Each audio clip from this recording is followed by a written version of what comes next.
Hello everyone, this video is a follow-up on tariffs. Trump has proposed several shocking tariffs. One of them is a 100% tariff on pharmaceuticals. If I were American, I'd be really worried because the money the US spends on healthcare is already over 18% of its GDP. That's the highest in the world. If imported drugs get a 100% tariff, will those insurance premiums go up a lot? And then there's movies. The whole movie thing is pretty funny. It could end up dealing a huge blow to the American film industry. Or streaming platforms could take a big hit. Let's take a look at the latest developments on Trump's tariffs. Trump has said that after collecting tariffs, he's considering handing out money to citizens. Every American could get up to $2,000 seriously. $2,000 per person. With over 320 million people in the US, that's more than 600 billion. Over 600 billion just to hand out the money. But don't forget, the US government still runs a deficit of $2.8 trillion every year. In an interview with right-wing media, he said that once the tariffs kick in, he believes the annual tariff revenue will exceed $1 trillion just like that. The US imports a total of $3.2 trillion. So what is the actual effective tariff rate now? According to calculations by the Stanford University Budget Research Institute, it's about 22%. Between 22 and 25%, which is over $700 billion. But you can't rule out the possibility of them raising tariffs even more. I don't think they'll reach $1 trillion, but this $1 trillion has actually become a kind of a consumption tax, which is actually borne by Americans themselves. When he talks about tariff revenue, the first thing it's used for is to pay off the rapidly growing debt. If you can't pay off the debt, at least your debt won't increase as quickly. Because even if you have $1 trillion, your annual deficit is over $2 trillion. All you're doing is slowing the growth of the deficit. There's no way you'll actually have money to pay it off. He claims that the government has gained unprecedented funds through tariffs, so the $37 trillion national debt is actually not that much. He's really being sarcastic, even if you get an extra trillion in a year, not to mention the current deficit is still over $2 trillion. You can't even cover the deficit, and even if you could, it would take you 37 years to pay it off.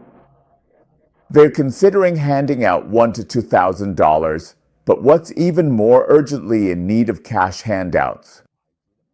My friends online who grow soybeans in agricultural areas are basically calling for help.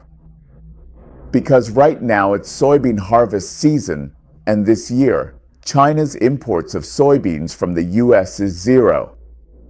Last year, it was still 30 or 40 million tons.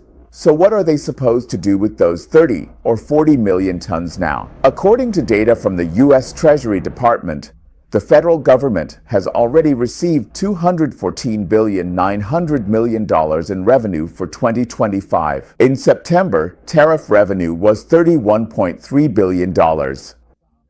If you look at the $31.3 billion for September, it's less than August. August might have been a bit higher. Multiply that by 12 months, and you get $400 billion. There are still some overall benefits yet to be seen, but the largest portion of tariff revenue comes from China, about 50%, Canada and Mexico, two large figures. It's 25%, 30%. Benson said in 2025 US will have at least $300 billion in tariff revenue. 300 billion is an understatement. There will be 500 or 600 billion in 2025. He also mentioned for new things, And the tariffs on Taiwan haven't even been discussed yet. And then there are still the semiconductor tariffs that haven't been announced yet. For major categories of goods and services, pharmaceuticals, software and digital products, furniture, movies, all will have additional tariffs imposed, with rates ranging from 50 to 100%. The official reason is to rebuild the construction industry, furniture, upholstery, cabinets, to lower drug prices and balance the trade deficit. So this is all part of the Made in America 2.0 initiative. Actually, I should put it this way, some of these are meant to be bargaining chips, like pharmaceuticals. Or take semiconductors and cars, for example. If you go invest over there, as soon as you start investing, they won't slap you with such high tariffs. This is more like a coercive move. As of early October, aside from tariffs on some furniture and heavy trucks, they've already started to roll out some of these, but the rest is just talk. There are no details yet, especially for films, where there are absolutely no specifics on implementation. A 100% tariff on pharmaceuticals. This is to force European and Japanese drug companies to invest in exchange for tax exemptions, meaning they have to set up factories in the US. The reason is that the US, Europe, and Japan already have existing agreements, but this pharmaceutical tariff conflicts with a US-EU and US-Japan agreement, which stipulates that tariffs between the US and Europe or Japan can be no higher than 15%. The American Hospital Association and major pharmaceutical companies warned if implemented, drug prices will soar, and there's short-term supply issues, serious, affecting many patients. Tariffs on furniture and heavy-duty trucks, wooden cabinets, and bathroom vanities are at 50%. The total value of U.S. furniture imports is $283.9 billion. Main sources: Vietnam 39.7%, Canada 15.4%, Malaysia 8.4%, Mexico 7.6%. Retail prices estimated to increase 5% to 12%. Heavy-duty trucks face a 25% tariff. Most of the heavy-duty trucks in the U.S. are imported from Mexico and Canada. Mexico accounts for $15.6 billion, Canada for $4.5 billion, and some are assembled in the U.S. The tariffs will drive up fleet costs. This will push up logistics costs. These are self-inflicted problems. Tariffs on software and digital services are almost impossible because these are intangible imports involving data flows and intellectual property licensing. Because you simply can't catch it, there's no customs that can intercept it. It's all about data flowing in and out. If you try to tax this, it would violate WTO rules and the principles of multilateral digital trade. In 2024, the United States imported $814 billion for $100 million in services, but its exports were even higher. Every year, the U.S. has a surplus of $200 to $300 billion in intangible trade, with India accounting for $41.6 billion in IT outsourcing and computer services. There are also CS outsourcing services. Next in line are the UK, Ireland, Canada, and Switzerland. Imposing taxes on this kind of trade is just asking for trouble because the US is running a surplus. He also emphasized movies, saying they want to impose a 100% tax and bring Hollywood back home. But film and television works are protected. This is the First Amendment. What counts as overseas production? It's hard to define. If American investment is partly filmed abroad, you can't call that overseas production. Streaming platforms involve multinational productions and cross-border licensing. Hollywood guilds, including the Directors Guild and Actors Guild, have fiercely criticized this. George Clooney said that this kind of move punishes the audience, not foreign governments. The conclusion is that a movie tax may never actually be implemented. At most, all this does is force the big studios to agree to shoot films back in the US. But honestly, this tax just can't be collected. Let's look at the impact. In terms of import value, pharmaceuticals account for 210 to 230 billion, Ireland 50 billion, and domestic production makes up about 60%. For high-end products, reliance is on Europe. For low-end, it's India and China. For wooden cabinets, Vietnam is the biggest supplier, with $2.8 billion, a quarter made domestically. For heavy trucks, it's $20 billion, mainly from Mexico and Canada. Software and services imports amount to $810 billion, with India accounting for $41 billion. Then there's the UK and Ireland. Do you know why? The UK has ARM, and Apple is also based in Ireland. The US itself accounts for 70%, but it relies on outsourcing. It's hard to calculate the exact figures for movies, but actually, a significant portion of films are shot in the UK, and some are shot in Canada. Hollywood is the main hub, but production outsourcing is spread all over the world. It's expected that importers and customs clearance businesses will see a sharp increase in costs, and the risk of contract breaches will rise. Small importers with the weakest cash flow are likely to face a wave of bankruptcies because when things change suddenly, they can't adjust right away. The customs and customs brokerage industries are under serious strain, facing a lot of pressure. Right now, small parcels are already completely jammed up. The furniture industry and truck parts dealers will have to rebuild their supply chains, and in the short term, there's just no way to do this in the US. For pharmaceuticals, the key is the API, mostly from India and Europe. If tariffs go up, costs will rise.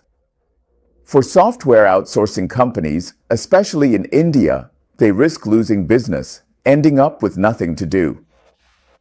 If a 100% tariff is implemented, the price of some rare disease medications will double, which could cost many lives. That's why United Health is in a bad spot. A 50% tariff on furniture has pushed renovation costs up by 8 to 12%. Tariffs on heavy trucks increased transportation costs by 4 to 6%.